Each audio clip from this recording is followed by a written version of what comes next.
Hello दोस्तों, स्वागत है आप सभी का एक और नई बुक समरी में। आज की बुक समरी है द वन थिंग, जिसे लिखा है गैरी केलर ने। गैरी डब्ल्यू केलर एक real estate company Keller Williams के को फाउंडर और सीईओ हैं, जो पापासन केलर इंक के एग्जीक्यूटिव एडिटर भी हैं। गैरी इम्पोर्टेंट स्पीकर और कोच भी हैं। केलर विलियम्स में शामिल होने से पहले जे हार्पर कॉलिंस के एसोसिएट एडिटर थे। गैरी और जे ने मिलकर मिलेनियर, रियल एस्टेट एजेंट और द वन थिंग लिखा था। अगर आप किसी एक चीज़ में बहुत देर तक लगे रहते हैं तो आप ज़रूर जीतेंगे। यही सफलता का रहस्य है, किसी भी एवरेज आदमी और उसके अचीवमेंट्स के पीछे का इकलौता रहस्य। तो चलिए बिना किसी देरी के शुरू करते हैं आज की book summary the one thing by Gary Keller. Going small. यदि हर आदमी के लिए दिन में उतने ही घंटे होते हैं, तब ऐसा क्यों लगता है कि कुछ लोग औरों से ज़्यादा बहुत अचीव कर लेते हैं? उत्तर है कि दे गो स्मॉल। गोइंग स्मॉल है उन दूसरी सारी चीज़ों की अनदेखी कर देना जिन्हें आप कर सकते थे, और वही करना जो इम्पोर्टेंट है। यह पहचानना कि सारी चीज़ें एक समान ज़रूरी नहीं है, और उन चीज़ों को पा लेना जो सबसे ज़्यादा ज़रूरी है। हमें इसे समझना है कि एक्स्ट्रा ऑर्डिनरी रिजल्ट सीधे इस बात पर डिपेंड करते हैं कि आप अपना फोकस कितना नैरो कर सकते हैं। जब आप जितना संभव है उतने छोटे बन जाते हैं, तब आप अपनी वन थिंग अचीव कर सकते हैं, जो आपको लाइफ में सक्सेसफुल बना देगा। नेक्स्ट है एक्स्ट्रा ऑर्डिनरी रिजल्ट अचीव करना। डोमिनोज गिराना बहुत इजी टास्क है। बस आपको उन सारे पत्थरों को एक साथ लाइन में लगाना है और उनमें से पहले पत्थर को धक्का देना है। उसके बाद सारे के सारे पत्थर अपने आप गिर जाएंगे। इसे हम डोमिनो इफेक्ट भी बोलते हैं। फिर भी असली दुनिया में यह थोड़ा डिफ़िकल्ट है। प्रॉब्लम्स यह है कि कोई हमारे गोल्स को लाइन में नहीं लगाता और हमसे यह नहीं कहता यहीं से तुम्हें शुरू करना है। इसलिए इसके बदले हर दिन हमें स्टार्टिंग से अपनी प्रायोरिटीज़ की लाइन लगानी चाहिए। हमें सबसे हाईएस्ट प्रायोरिटी टास्क को ढूंढना चाहिए और उसी पे काम करना चाहिए जब तक वो अचीव ना हो जाए। ये अप्रोच काम करता है क्योंकि एक्स्ट्रा ऑर्डिनरी रिजल्ट सीक्वेंशनल होते हैं, यानी एक के बाद एक अचीव होते हैं, एक साथ नहीं।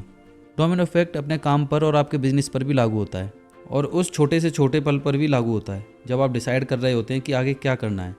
सफलता का निर्माण सफलता पर किया जाता है, सिर्फ एक बार में एक चीज़।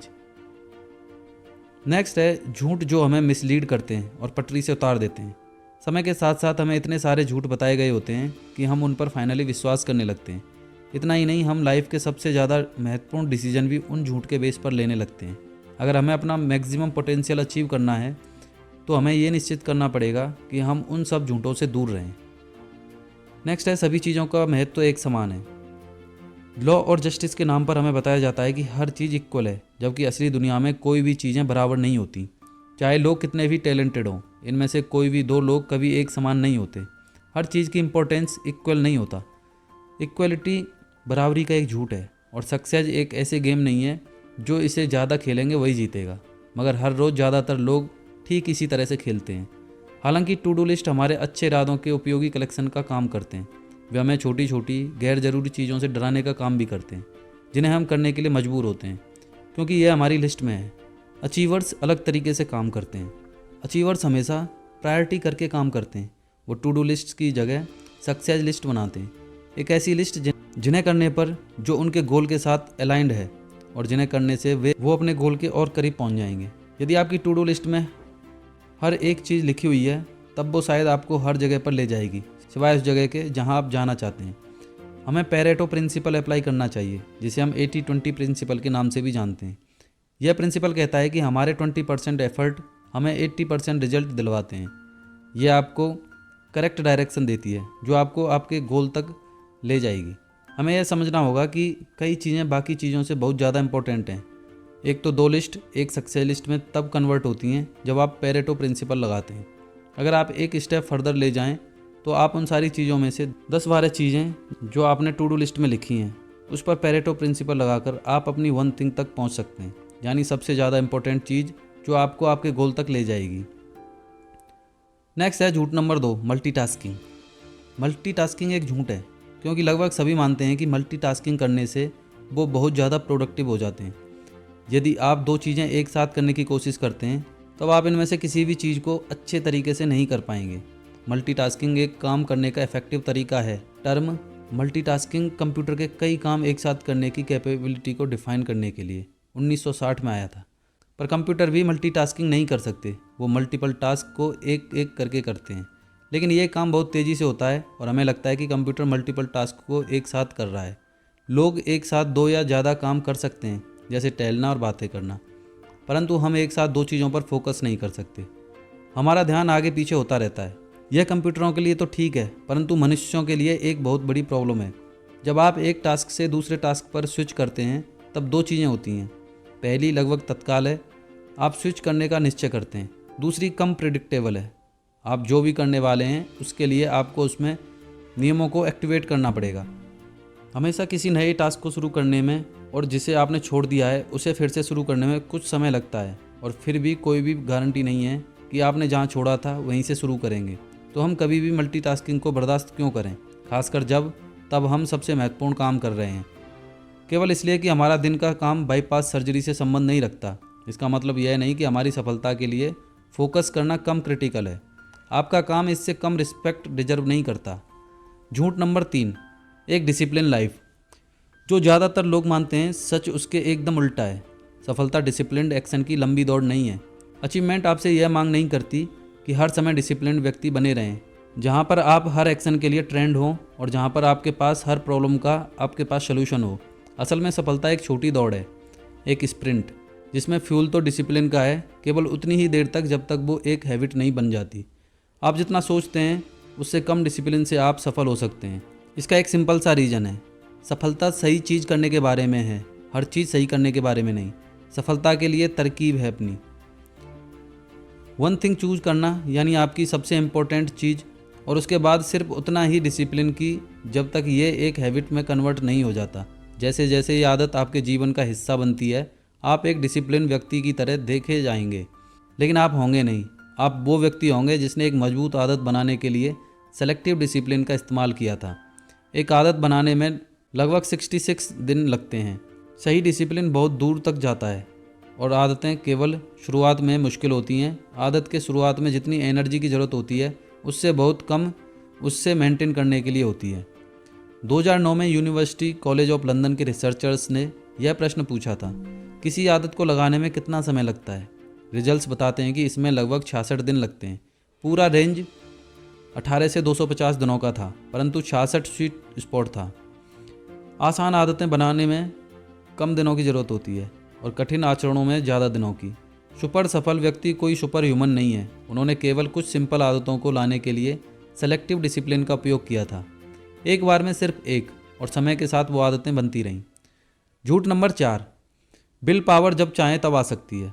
अधिकतर लोग यह मानकर चलते हैं कि विल पावर का बहुत इंपॉर्टेंस है, परंतु इससे पूरी तरीके से नहीं समझते कि ये कितनी ज़्यादा इम्पोर्टेंट है। विल पावर इतना महत्वपूर्ण है कि इसका इस्तेमाल सबसे हाईएस्ट प्रायोरिटी काम को करने के लिए होना चाहिए, क्योंकि इसे हम हमेशा अपनी इच्छा से ही बुला सकते हैं। इसलिए इसको सबसे अच्छे उपयोग में लाने के लिए हमें इसे मैनेज करने की ज़रूरत है। विल पावर एक बैटरी की तरह है जिसकी एक लाइफ, और इसको रिचार्ज करना पड़ता है। आप इसे रिचार्ज करते हैं सोने से, अच्छा खाने से, रेस्ट करने से। इसलिए हमें यह सोचने की ज़रूरत है कि विल पावर को काम में कैसे लाते हैं। इस बारे में सोचें, इस पर ध्यान दीजिए, इसका सम्मान कीजिए। हर रोज़ जो चीज़ सबसे ज़्यादा ज़रूरी है उसे सबसे पहले कीजिए जब आपकी विल पावर सबसे ज़्यादा है। नेक्स्ट है झूठ नंबर 5, संतुलित जीवन। संतुलित जीवन यानी बैलेंस लाइफ का एक आइडिया हमें बहुत ज़्यादा अट्रैक्ट करता है, आकर्षित करता है, पर यह प्रैक्टिकल नहीं है। ये सभी चीज़ों पर ध्यान देने के लिए आपकी कोशिशों से आप कुछ भी ढंग से नहीं कर पाते और किसी के साथ भी इंसाफ नहीं होता। जब हम कहते हैं कि हम अपने संतुलन से बाहर हैं, तब हम ये कहना चाहते हैं कि हमारी कुछ प्रायोरिटीज चीज़ें जो हमारे लिए बहुत इंपॉर्टेंट थी उनकी देखरेख नहीं हो रही है और पूरी नहीं की जा रही है। समस्या यह है कि जब आप उस चीज़ पर फोकस करते हैं जो सबसे ज़्यादा ज़रूरी है, तब कोई ना कोई चीज़ हमेशा अनदेखी रह जाएगी। बढ़िया रिजल्ट पाने के बदले कुछ चीज़ों को बिन किए छोड़ना ज़रूरी हो जाता है, मगर आप सारी चीज़ों को बिन किए नहीं छोड़ सकते। और यहीं पर काम आता है आपका काउंटर बैलेंसिंग का स्किल। अपने काम और अपने व्यक्ति का जीवन की काउंटर बैलेंस आपके लिए बहुत ज़रूरी बन जाती है। पहला है अपने काम की बाल्टी को काउंटर बैलेंस करना। काम को इस तरह देखें कि यह किसी कुशलता या ज्ञान से संबंधित है जिसमें बेस्ट होना ज़रूरी है। ये एक कारण बनेगा जिससे आप अपनी एक चीज़ को बाकी चीज़ों के मुकाबले बहुत ज़्यादा समय देंगे, और इसे आप बाकी के गैर ज़रूरी कामों को दिनों, सप्ताहों, महीनों और वर्षों के लिए छोड़ देंगे। आपका कर्म जीवन यानी वर्क लाइफ दो क्षेत्रों में बटा हुआ है, एक जो सबसे महत्वपूर्ण है और दूसरा बाकी सारी चीज़ें। जो चीज़ें सबसे महत्वपूर्ण हैं उनमें आपको बहुत मेहनत करनी पड़ेगी, औरों में बस ठीक ठाक चलाते रहना पड़ेगा। प्रोफेशनल सफलता के लिए ज़रूरी है। दूसरा है आपको अपने व्यक्तिगत जीवन की बाल्टी को भी काउंटर बैलेंस करना पड़ेगा। स्वीकार कीजिए कि आपके जीवन में अनेक क्षेत्र हैं और प्रत्येक को कम से कम कुछ ध्यान दिए जाने की ज़रूरत है, क्योंकि आप महसूस करते हैं कि आपका एक जीवन है। अगर आप किसी एक को छोड़ देते हैं तब आपको उसके प्रभाव का अनुभव हो जाएगा। इसे निरंतर जागरूकता की आवश्यकता है। काउंटर बैलेंसिंग किए बिना आपको बहुत देर तक और बहुत दूर तक कभी नहीं जाना चाहिए, क्योंकि वे अपने जीवन के इम्पोर्टेंट एरियाज़ हैं। संतुलन का प्रश्न वास्तव में एक प्रायोरिटी का प्रश्न है। जब आप अपनी भाषा को बैलेंसिंग से प्रायोरिटाइजिंग में बदलते हैं तब आप विकल्पों को साफ तरीके से देख पाते हैं। जब आपको काम करना चाहिए काम कीजिए, और जब आपको खेलना चाहिए खेलिए। आप इस एक अजीब तनी रस्सी पर चल रहे हैं, परंतु केवल जब आप अपनी प्रायोरिटीज़ को इधर उधर करते हैं तभी चीज़ें छिन्न भिन्न हो जाती हैं। झूठ नंबर 6 बड़ा खराब है। यह संभवतः इन सभी में से सबसे खराब झूठ है, क्योंकि जब आप बड़ी सफलता से डरते हैं तब इसे पाने के लिए अपनी कोशिशों से या तो आप बचेंगे या उन्हें नाकाम करेंगे। कोई भी नहीं जानता कि सफलता की चरम सीमा क्या है, इसलिए इसके बारे में चिंतित होना समय बर्बाद करना है। जब आप खुद को स्वीकारने की इजाज़त देते हैं कि बड़ा उसी के बारे में है जो आप बन सकते हैं, तब आप इसे अलग नज़र से देखते हैं। असाधारण नतीजों के लिए बड़ा सोचना अनिवार्य है। सफलता को एक्शन कार्रवाई की आवश्यकता होती है और कार्रवाई को विचार की ज़रूरत होती है, परंतु यहाँ एक कैच है। जो कार्रवाइयाँ एक्शन बड़ी सफलता हासिल करने के लिए स्प्रिंग बोर्ड बनती हैं, केवल वही एक्शंस हैं जिनकी शुरुआत बड़ी सोच की जानकारी के साथ की गई थी। इनका कनेक्शन जोड़िए और आपकी सोच कितनी बड़ी है यह समझ में आने लगेगा। हर एक के पास समय की मात्रा एक ही है और परिश्रम केवल परिश्रम है। नतीजे के रूप में अपने काम के समय आप क्या करते हैं निर्धारित करता है कि आप क्या अचीव करेंगे, और चूंकि आप जो करते हैं वह इससे निर्धारित होता है कि आप क्या सोचते हैं। आप कितना बड़ा सोचते हैं वह इसका लॉन्चिंग पैड बनता है कि आप कितनी ऊंचाई को अचीव कर सकते हैं। बड़े से मत डरिए, साधारण कोटि का होने से डरिए। केवल बड़प्पन से जीना ही आपको असली जीवन और कर्म की संभावना का अनुभव कराएगा। सफलता का अर्थ यही निकलता है, अपने जीवन के हर पल में उचित होना। यदि आप ईमानदारी से कह सकते हैं यही वह जगह है जहां मुझे ठीक इस समय होना चाहिए था, ठीक वही करते हुए जिसे मैं अभी कर रहा हूं, तब आपके जीवन की सभी अद्भुत संभावनाएं संभव बन जाती हैं। नेक्स्ट है फोकसिंग प्रश्न। हम जो प्रश्न अपने आप से पूछते हैं उन्हें कैसे शब्दों में पिरोते हैं, उन उत्तरों को निर्धारित करते हैं जो अंत में हमारा जीवन बन जाते हैं। चुनौती यह है कि सही प्रश्न हमेशा इतना ऑब्वियस नहीं होता। अधिकतर चीज़ें जिन्हें हम चाहते हैं किसी रोड मैप या निर्देशों के सेट के साथ नहीं आती, इसलिए सही प्रश्न फ्रेम करना मुश्किल हो सकता है। स्पष्टता खुद हमसे आनी चाहिए। हम जिन उत्तरों को चाहते हैं उन्हें पाने के लिए हमें सही प्रश्न गढ़ने पड़ेंगे और उन्हें अपने आप ईजाद करना पड़ेगा। तब कैसे आप उन निराले प्रश्नों का आविष्कार करते हैं जो आपको निराले उत्तरों तक ले जाते हैं। आप एक प्रश्न पूछिए, फोकसिंग प्रश्न। कोई भी जो सक्सेसफुल जीवन के सपने देखता है उसे इसे जीने के लिए कोई सक्सेसफुल अप्रोच ढूंढनी पड़ेगी। फोकसिंग प्रश्न वह सक्सेसफुल अप्रोच है। नेक्स्ट है प्रश्न की एनाटॉमी। तो असल में वो प्रश्न है क्या? वह एक चीज़ क्या है जिसे मैं कर सकता हूँ, जिससे इसे करने से दूसरी सारी चीज़ें आसान और अनावश्यक बन जाएंगी। तो चलिए इसे हम 3 भाग में तोड़ते हैं। पहला भाग है वह एक चीज़ क्या है जिसे मैं कर सकता हूँ। यह फोकस्ड कार्रवाई की चिंगारी सुलगा देता है। यह आपको किसी निश्चित चीज़ की ओर ले जाने के लिए विवश करती है। अंतिम चरण कर सकता हूँ यह अंदरूनी कमान है जो आपको वह कार्रवाई एक्शन लेने के लिए मजबूर करती है जो आप कर सकते हैं। यह नहीं कि करना चाहिए, कर सकता था या करूँगा। यह कार्रवाई कि आप कर सकते हैं हर बार नियत को हरा देती है। दूसरा भाग है जिससे इससे करने से यह आपसे कहता है कि एक मानक है जिसे आपके उत्तर को संतुष्ट करना पड़ेगा। यह केवल कुछ करने और किसी निश्चित उद्देश्य के लिए कुछ करने के बीच एक पुल है। और तीसरा भाग है दूसरी सारी चीज़ें आसान और अनावश्यक बन जाएंगी। यह अल्टीमेट लिवरेज टेस्ट है। यह कहता है कि आप यह एक चीज़ करते हैं, हर एक अन्य चीज़ जिसे अपना लक्ष्य पाने के लिए आप कर सकते थे वह या तो कम कोशिश से ही हो जाएगी या अब इसकी ज़रूरत भी नहीं होगी।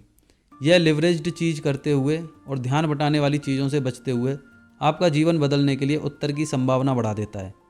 फोकसिंग प्रश्न आपके गोल का सबसे महत्वपूर्ण हिस्सा ढूंढने के लिए मजबूर करता है। एक बार जब आप इसे कर लेते हैं तब आपको पता चलता है कि इसके पीछे आपके छोटे छोटे गोल से एक लाइन है जिसे करते ही आप अपने मेन गोल तक आसानी से पहुंच जाएंगे। नेक्स्ट है सफलता की आदत।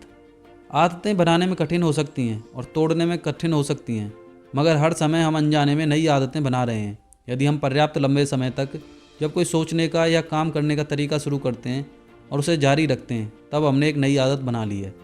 हमें एक चुनाव का सामना करना पड़ता है कि हम जीवन से जो भी चाहते हैं उसे पाने वाली आदतें बनाना चाहते हैं या नहीं। यदि हम चाहते हैं, जब फोकसिंग प्रश्न वह सबसे शक्तिशाली सफलता की आदत है जिसे हम डाल सकते हैं। स्पष्ट रूप से हम खुद को पागल बना सकते हैं अगर हम हर चीज़ के छोटे छोटे पहलुओं का विश्लेषण करते रहे। इसके बदले किसी बड़ी चीज़ के साथ शुरू कीजिए और देखिए कि यह आपको कहाँ तक ले जाती है। फोकसिंग प्रश्न आपको जीवन के विभिन्न क्षेत्रों में आपको उस एक चीज़ की ओर निर्देशित कर सकता है। केवल अपने फोकसिंग प्रश्न को रिफ्रेम कीजिए। आप एक टाइम फ्रेम भी शामिल कर सकते हैं, जैसे बिल्कुल अभी क्या करना चाहते हैं, या इस वर्ष क्या करना चाहते हैं, या 5 वर्ष में, या किसी को बड़ी दृश्यावली का पता करने के लिए जो आपको लक्ष्य करने लायक नतीजों की ओर संकेत करता है। यहाँ कुछ फोकसिंग प्रश्न हैं जिन्हें आप अपने से पूछ सकते हैं। पहला है, मेरे आध्यात्मिक जीवन के लिए वह एक चीज़ क्या है जिसे मैं दूसरों की सहायता करने के लिए कर सकता हूँ। दूसरा है, मेरे शारीरिक स्वास्थ्य के लिए वह एक चीज़ क्या है जिसे मैं अपने डाइट गोल्स पाने के लिए कर सकता हूँ। तीसरा है, मेरे व्यक्तिगत जीवन के लिए वह एक चीज़ क्या है जिसे मैं अपनी कुशलता में सुधार लाने के लिए कर सकता हूँ। नेक्स्ट है, मेरे मुख्य संबंधों के लिए वह एक चीज़ क्या है जिसे मैं अपने जीवन साथी पार्टनर के साथ अपने संबंधों में सुधार लाने के लिए कर सकता हूँ। और नेक्स्ट है, मेरे नौकरी के लिए वह एक चीज़ क्या है जिसे मैं यह सुनिश्चित कर सकता हूँ जिसे मैं अपने लक्ष्य पालूँ। नेक्स्ट है, मेरे व्यापार के लिए वह एक चीज़ क्या है जिसे मैं इसलिए कर सकता हूँ कि हम अधिक कम्पिटिटिव हो जाएं। और नेक्स्ट है, मेरे फाइनेंसेस के लिए वो एक चीज़ क्या है जिसे मैं अपना नेटवर्थ बढ़ाने के लिए कर सकता हूँ। अपनी उस एक चीज़ को आपकी दैनिक रूटीन का हिस्सा बनाने के लिए पहले आपको इसे समझना पड़ेगा और इस पर विश्वास करना पड़ेगा। यदि आप नहीं करते हैं तब आप कार्रवाई नहीं करेंगे। तब आपको प्रतिदिन वह फोकसिंग प्रश्न अपने आप से पूछने की ज़रूरत है। जब आप इसे करते हैं तब आपकी दिशा स्पष्ट हो जाएगी। एक बार आप अपने फोकसिंग प्रश्न को अपनी आदत बना लेते हैं तब अपने मन चाहे नतीजे पाने के लिए आप पूरी तरह से अपनी शक्ति लगा देते हैं। खुद अपनी मदद करने के लिए लिवरेज रिमाइंडर्स, जैसे कि कोई स्टेटमेंट जो कहती है, जब तक मेरी एक चीज़ नहीं कर ली जाती हर एक दूसरी चीज़ एक ध्यान बटाने वाली चीज़ है। और सपोर्ट नियुक्त करना ना भूलें। रिसर्च दिखाता है कि आपके आसपास के लोग आप पर बहुत ज़्यादा प्रभाव डालते हैं। यह एक आदत दूसरी कई आदतों की नींव बन सकती है। इसलिए फोकसिंग प्रश्न का इस्तेमाल करने की सफलता की आदत को जीवित रखना चाहिए। नेक्स्ट है, महान उत्तरों का पथ। फोकसिंग प्रश्न आपकी एक चीज़ को किसी भी परिस्थिति में पहचानने में आपकी सहायता करेगा। यह स्पष्ट करता है कि अपने जीवन के बड़े क्षेत्रों में आप क्या चाहते हैं और तब अच्छी तरह बता देता है कि इसे पाने के लिए आपको क्या करना चाहिए। यह सरल प्रोसेस है। एक महान प्रश्न पूछिए, तब महान उत्तर को ढूंढ निकालिए। महान प्रश्न पूछिए। महान प्रश्न महान लक्ष्यों की तरह महान और निश्चित होते हैं। महान प्रश्न मैट्रिक्स पर विचार कीजिए। क्वाड्रेंट 1 बड़ा और निश्चित, क्वाड्रेंट 2 बड़ा और व्यापक, एंड क्वाड्रेंट 3 छोटा और व्यापक, और क्वाड्रेंट 4 छोटा और निश्चित। सेल्स बढ़ाने जैसे मुद्दों पर महान प्रश्न मैट्रिक्स का प्रयोग कैसे करें। क्वाड्रेंट 4 छोटा और निश्चित, इस वर्ष में 5% से सेल्स बढ़ाने के लिए मैं क्या कर सकता हूँ। यह एक निश्चित दिशा में आपको निशाना लगाने के लिए मजबूर करता है। मगर इस प्रश्न के बारे में वास्तव में चुनौती भरा कुछ भी नहीं है। अधिकतर सेल्स कर्मियों के लिए सेल्स में 5% की बढ़त आसानी से हो सकती है, क्योंकि मार्केट आपके पक्ष में खिसक गया है। नीचे लक्ष्यों को असाधारण कार्रवाई की जरूरत नहीं होती, इसलिए वे आपको सक्सेस की तरफ नहीं ले जाते। क्वाड्रेंट 3 छोटा और व्यापक, सेल्स बढ़ाने के लिए मैं क्या कर सकता हूँ। यह वास्तव में कोई अचीवमेंट प्रश्न नहीं है, यह ब्रेन स्टॉर्मिंग का प्रश्न अधिक है। यह आपको विकल्पों को सुनने के लिए बहुत बढ़िया है, परंतु आपके विकल्पों को नैरो करते हुए छोटा बनने के लिए मजबूर कर देता है।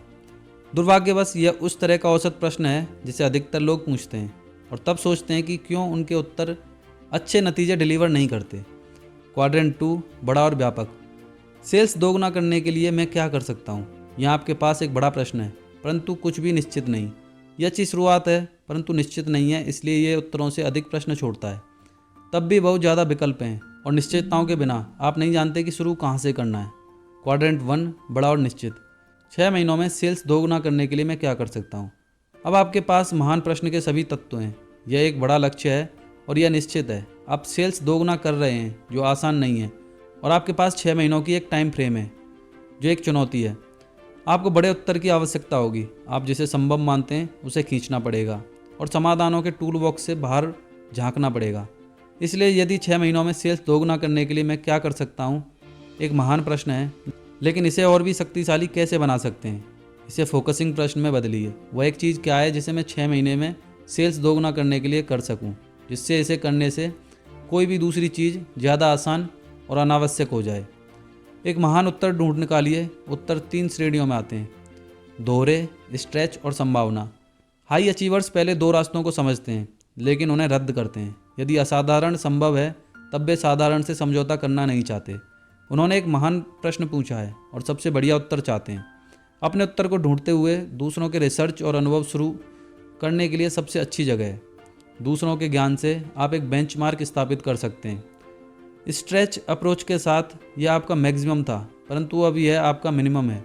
आप उतना ही नहीं करते, लेकिन यह पहाड़ की चोटी बन जाती है जहां आप यह देखने के लिए खड़े होंगे कि यदि आप देख पाएँ कि आगे क्या हो सकता है। इसे ट्रेडिंग कहते हैं और यह दूसरा कदम है। आप अगली चीज़ खोज रहे हैं जिसे आप कर सकते हैं। बेस्ट परफॉर्मेंस किस दिशा में है, उसी दिशा में आगे बढ़ने के लिए, या यदि ज़रूरत हो तो बिल्कुल नई दिशा में, क्योंकि आपका उत्तर ओरिजिनल होगा।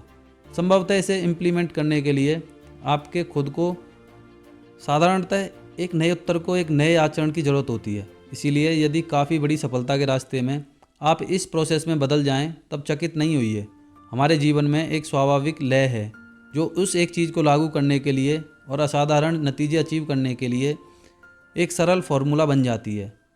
पर्पज, प्रायोरिटी और प्रोडक्टिविटी। सबसे अधिक प्रोडक्टिव व्यक्ति पर्पज से शुरू करते हैं और इसे कंपास के समान प्रयोग करते हैं। नेक्स्ट है पर्पज के साथ और प्रायोरिटी से जीवित रहिए। हम कौन हैं और कहाँ जाना चाहते हैं निर्धारित करते हैं कि हम क्या करते हैं और क्या कर पाते हैं। पर्पज से जिया गया जीवन सबसे शक्तिशाली होता है और सबसे खुशहाल होता है। फुलफिलमेंट के रास्ते में खुशी मिल जाती है। हम सभी खुश होना चाहते हैं, मगर इसे पाने का सबसे बढ़िया उपाय इसकी खोज करना नहीं है। बनी रहने वाली खुशी हासिल करने के लिए सबसे सुनिश्चित रास्ता उस समय प्रकट होता है जब आप अपने जीवन को किसी ज़्यादा बड़ी चीज़ के लिए बनाते हैं, जब आप अपनी रोज़ाना की कार्रवाइयों में मायने और पर्पज लाते हैं। नेक्स्ट है पर्पज की शक्ति। पर्पज की शक्ति के लिए सबसे सीधा रास्ता है और व्यक्तिगत बल का अंतिम सोर्स है दृढ़ निश्चय की शक्ति और डटे रहने की शक्ति। असाधारण नतीजों का नुस्खा है उसे जानना जो आपके लिए महत्वपूर्ण है और इसी की सीध में एक्शंस करते रहना। कोई चीज़ आप क्यों कर रहे हैं इसे जानना। जब चीज़ें खराब होने लगती हैं तब इसकी ज़रूरत होती है। वह ज़्यादा पसीना बहाने के लिए इंस्पिरेशन और मोटिवेशन देता है। आपको क्या आगे बढ़ाता है इसे पूछते हुए अपना पर्पज ढूंढ निकालिए। पर्पज ही वह कारण है जिससे आप जीवन के बारे में एक्साइटेड रहते हैं। एक दिशा चुन लीजिए, उस रास्ते पर चलना शुरू कीजिए और देखिए कि यह आपको पसंद है या नहीं। समय स्पष्टता लाता है और यदि आपको लगता है कि आप इसे पसंद नहीं करते, तब आप हमेशा अपना मन बदल सकते हैं। अब के लिए लक्ष्य स्थापित करना, अपने आप से बचाने के लिए सही प्रायोरिटी सेट करने के लिए और अपने उद्देश्य के पास बढ़ने के लिए हमें एक सरल उपाय सोचने की ज़रूरत है। अब के लिए लक्ष्य स्थापित करने के लिए लक्ष्य स्थापित करने के फिल्टर से होकर सोचते हुए अब भविष्य के लिए एक लक्ष्य स्थापित करते हैं और तब इस बात पर आते हैं कि ठीक इस समय आपको क्या करते रहना चाहिए। अब के लिए लक्ष्य स्थापना को समझना और इसे पूरा करना आपके दिमाग को ट्रेन करना है कि कैसे खोजें। समय के साथ एक लक्ष्य को दूसरे के साथ कैसे कनेक्ट करें। जब तक आप सबसे महत्वपूर्ण चीज़ जान नहीं लेते कि ठीक अभी आपको क्या करना चाहिए, आप सीख रहे हैं कि कैसे बड़ा सोचें। परंतु गो स्मॉल, यानी सोचिए तो बड़ा पर करिए छोटे छोटे स्टेप में। नेक्स्ट है प्रोडक्टिविटी के लिए जीवित रहिए। सबसे अधिक सफल व्यक्ति सबसे अधिक प्रोडक्टिव व्यक्ति हैं। प्रोडक्टिव व्यक्ति चीज़ें कंप्लीट कर लेते हैं, बेहतर नतीजे अचीव करते हैं और इसलिए करते हैं क्योंकि वे अपनी टॉप प्रायोरिटी अपनी एक चीज़ पर अधिक से अधिक समय प्रोडक्टिव बने रहने में समर्पित करते हैं। वे अपनी एक चीज़ को टाइम ब्लॉक कर लेते हैं और तब उन टाइम ब्लॉक्स की रक्षा पूरी ईमानदारी के साथ करते हैं। नेक्स्ट है टाइम ब्लॉकिंग। अधिकतर लोग सोचते हैं कि सफल होने के लिए कभी भी समय काफ़ी नहीं होता, परंतु यदि इसे आप ब्लॉक कर लें तब होता है। टाइम ब्लॉकिंग समय देखने और उसका उपयोग करने के लिए बहुत रिजल्ट ओरिएंटेड उपाय है। यह इसे सुनिश्चित करने के लिए एक उपाय है कि जिसे करना है वह कर दिया जाता है। इसलिए अपने कैलेंडर पर जाइए और अपनी एक चीज़ करने के लिए आपको जितने समय की ज़रूरत है उसे ब्लॉक कर लीजिए। यह एक वन टाइम एक चीज़ है। उचित घंटे और दिन ब्लॉक कर लीजिए। यदि यह एक नियमित चीज़ है तब हर दिन कीजिए, जिससे यह एक आदत बन जाए। दूसरी सारी चीज़ें, पेपर्स, ईमेल, कॉल्स, सबको इंतज़ार करना पड़ेगा। जब आप टाइम ब्लॉक करते हैं तब आप सबसे प्रोडक्टिव संभव दिन की रचना इस तरह कर रहे हैं जो आपके बाकी जीवन में हर दिन दोहराए जाने लायक है। यदि एक कार्रवाई से ज़्यादा गैर समानुपाती नतीजे आते हैं तब आपको उस एक एक्शन को ज़्यादा गैर समानुपाती समय देना चाहिए। प्रत्येक और हर दिन अपने ब्लॉक्ड टाइम के लिए फोकसिंग प्रश्न पूछिए। आज वह एक चीज़ क्या है जिसे मैं अपनी एक चीज़ के लिए इस तरह कर सकता हूँ जिससे इसे करने से हर दूसरी चीज़ अधिक आसान या अनावश्यक हो जाएगी। जब आपको उत्तर मिल जाता है तब आप सबसे लिवरेज्ड काम के लिए सबसे लिवरेज्ड कार्रवाई कर रहे होंगे। इसी तरह नतीजे साधारण बन जाते हैं। जब आपने उस दिन के लिए अपनी एक चीज़ कर ली है तब उस दिन का बाकी समय हर दूसरी चीज़ करने में लगा सकते हैं। केवल अपनी अगली प्रायोरिटी की पहचान करने के लिए फोकसिंग प्रश्न का प्रयोग कीजिए और उस कार्य को उतना समय दीजिए जिसके वह लायक है। जब तक आपका वर्क डे समाप्त नहीं हो जाता, इस अप्रोच को दोहराइए। हर दूसरी चीज़ कर लेना रात में आपको बेहतर नींद लेने में मदद कर सकती है, पर इससे आप सक्सेसफुल नहीं बनेंगे। नेक्स्ट है, नतीजे पाने के लिए इन 3 चीज़ों को क्रम में टाइम ब्लॉक कर लीजिए। पहला है, अपनी छुट्टी के समय को ब्लॉक कीजिए। सफल व्यक्ति अपने वर्ष की शुरुआत अपनी छुट्टी के समय की योजना बनाने के लिए समय लेते हुए करते हैं, क्योंकि वे जानते हैं कि उन्हें इसकी ज़रूरत होगी और वे इसे अफोर्ड करने के काबिल होंगे। विश्राम करना उतना ही ज़रूरी है जितना काम करना। दूसरा है, अपनी एक चीज़ को टाइम ब्लॉक कीजिए। जी हाँ, आपकी एक चीज़ दूसरे नंबर पर आती है। क्यों? क्योंकि यदि आप अपनी व्यक्तिगत मनोरंजन के समय की अनदेखी करते हैं तब आप अपने प्रोफेशनल जीवन में खुशी बनाए नहीं रख सकते। इसे कामयाब करने की कुंजी है अपने दिन में जितना पहले हो सके टाइम ब्लॉक कर लेना। कम से कम 4 घंटे ब्लॉक करने का लक्ष्य रखिए। यदि आप ज़्यादा कर सकते हैं तब कीजिए। तीसरा है, अपनी योजना बनाने के समय को टाइम ब्लॉक कीजिए। यह तब होता है जब आप इस पर चिंतन करते हैं कि आप कहाँ हैं और कहाँ होना चाहते हैं। हर एक हफ्ते 1 घंटा अपने वार्षिक और मासिक लक्ष्यों को रिव्यू करने के लिए ब्लॉक कर लीजिए। पूछिए इस आधार पर कि इस समय मैं कहाँ हूँ, वह एक चीज़ क्या है जिसे मुझे अपने मासिक लक्ष्य में सही रास्ते पर रहने के लिए और मेरे मासिक लक्ष्य को वार्षिक लक्ष्य के साथ सही रास्ते पर रखने के लिए करने की ज़रूरत है। अपने टाइम ब्लॉक की रक्षा कीजिए, जिससे टाइम ब्लॉक्स वास्तव में टाइम ब्लॉक करें। उनकी रक्षा करनी चाहिए। इसलिए जब कोई आपको डबल बुक करने की कोशिश करता है तब केवल कह दीजिए, मुझे दुख है, उस समय पहले से ही मेरी एक अपॉइंटमेंट है, और ऑप्शंस प्रेजेंट कीजिए। नेक्स्ट है, 3 कमिटमेंट्स। टाइम ब्लॉकिंग के जरिए असाधारण नतीजे अचीव करने के लिए 3 कमिटमेंट्स की ज़रूरत होती है। पहला, उस व्यक्ति की मानसिकता अपनानी पड़ेगी जो मास्टरी अचीव करने की मांग करता है। मास्टरी अपने लिए सबसे बढ़िया होने के लिए कमिटमेंट है। दूसरा, आपको चीज़ें करने के लिए लगातार सबसे बढ़िया उपाय ढूंढने पड़ेंगे।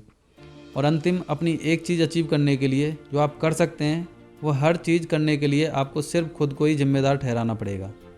तो पहला, मास्टरी के रास्ते पर चलिए। जब आप मास्टरी को एक डेस्टिनेशन, एक रास्ते के रूप में देखते हैं, यह पहुंचने लायक और पाने लायक लगना शुरू हो जाता है। मास्टरी के एक हेल्दी व्यू का अर्थ है अपने सबसे महत्वपूर्ण काम पर सबसे अच्छा होने के लिए जितना आप हो सकते हैं, आपके पास जो सबसे बढ़िया है उसे न्यौछावर करना। यह रास्ता उस अप्रेंटिस का है जो बेहतर अनुभव और निपुणता के लिए बुनियादी चीज़ों को सीखने और फिर से सीखने की कभी भी समाप्त ना होने वाली यात्रा पर है। दूसरा है, ई से पी की ओर बढ़िए। किसी भी चीज़ में मास्टर होने का रास्ता केवल आप जितना कर सकते हैं उतना सबसे बढ़िया कर रहे हैं का कॉम्बिनेशन ही नहीं है, बल्कि उतना बढ़िया भी करना है जितना किया जा सकता है। इसे ई, एंटरप्रेन्योरियल अप्रोच से पी, पर्पजफुल अप्रोच की ओर बढ़ना कहा जाता है। हमारा स्वाभाविक अप्रोच एंटरप्रेन्योरियल यह किसी उस चीज़ को देखना है या जिसे किए जाने की ज़रूरत है और अपनी पूरी ऊर्जा और स्वाभाविक क्षमताओं के साथ इसे करने के लिए उत्साह के साथ दौड़ पड़ना है। फिर भी हमारी स्वाभाविक क्षमताओं के अचीवमेंट की एक सीमा होती है। प्रोडक्टिविटी और सफलता का एक लेवल होता है जो अंत में समाप्त हो जाता है। अत्यंत प्रोडक्टिव व्यक्ति अपने स्वाभाविक अप्रोच की सीमाओं को अपनी सफलता पर आखिरी शब्द के रूप में स्वीकार नहीं करते। जब आप पी को लिमिटेशन की उसी सीलिंग पर लाते हैं तब चीज़ें अलग दिखाई देती हैं। पर्पजफुल अप्रोच कहता है मैं अब भी विकास करने के लिए कमिटेड हूँ, तब मेरे विकल्प क्या हैं। तब आप फोकसिंग प्रश्न का इस्तेमाल उन विकल्पों को अगली चीज़ के लिए संकुचित कर सकते हैं जिसे आपको करना चाहिए। यह नए मॉडल का अनुसरण हो सकता है, नया सिस्टम अपनाना हो सकता है, या दोनों हो सकते हैं। तीसरा है जिम्मेदारी के चक्र में जीवित रहिए।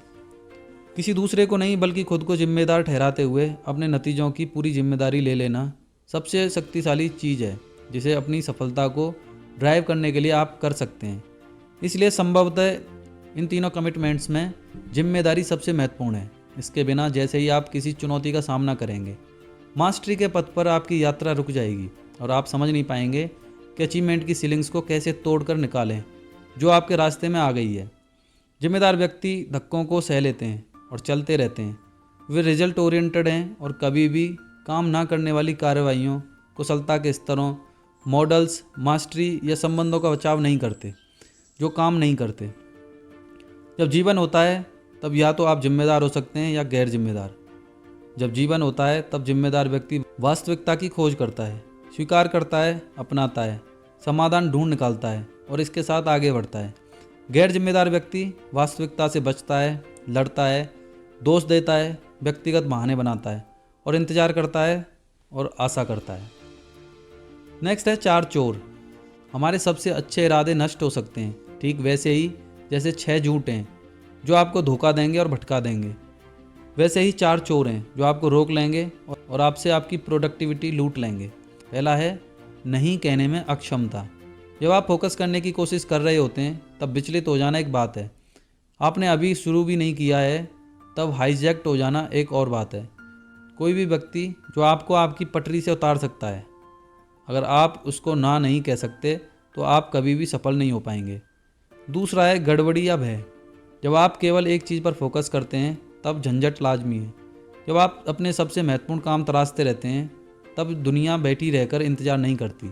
आपके लिए इस बात से लड़ने के बजाय इसे स्वीकार करना ज़्यादा इंपॉर्टेंट है। तीसरा है खराब स्वास्थ्य की आदतें। व्यक्तिगत ऊर्जा की मिसमैनेजमेंट प्रोडक्टिविटी का खामोश चोर है। यह व्यायाम की कुंजी है। मेडिटेशन के लिए कुछ समय निकालिए और सुनिश्चित कीजिए कि आप 8 घंटे नींद लेते हैं। बहुत ज़्यादा काम लेने की कोशिश करते हुए अपने स्वास्थ्य का बलिदान मत दीजिए। चौथा है वातावरण आपके लक्ष्यों की सहायता नहीं करता। आपका वातावरण केवल वही है जिसे आप प्रतिदिन देखते हैं और जिसे अनुभव करते हैं। आपके जीवन में सही लोग और आपके आसपास सही वातावरण आपको अपनी एक चीज़ पाने की कोशिशों में सहायता करेंगे। नेक्स्ट है यात्रा। काश इसे मैंने किया होता, इसे तो हम कर सकते थे, करना चाहिए था। जमा करने के लिए जीवन बहुत छोटा है। सफलता एक अंदरूनी काम है। जब आप खुद को संभाल लेते हैं तब दुनिया अपनी जगह पर आ जाती है। आप जानते हैं कि क्या करना है, आप जानते हैं कि इसे कैसे करना है। आपका अगला कदम सरल है, बस आप अपनी वन थिंग यूज कीजिए और उसे कर दीजिए। तो ये बुक समरी तो यहीं समाप्त होती है। अगर आपको इस बुक समरी का कोई भी पॉइंट या कोई भी बात अच्छी लगी है तो वो आप हमें कमेंट सेक्शन में जाकर बता सकते हैं। साथ ही ये भी बता सकते हैं कि नेक्स्ट बुक समरी आप कौन सी सुनना चाहते हैं। अगर आपको हमारी मेहनत पसंद आ रही है तो हमें एनकरेज करने के लिए हमारे चैनल को सब्सक्राइब करें और इस वीडियो को लाइक करें, शेयर करें। मिलते हैं नेक्स्ट बुक समरी में। जय हिंद, जय भारत।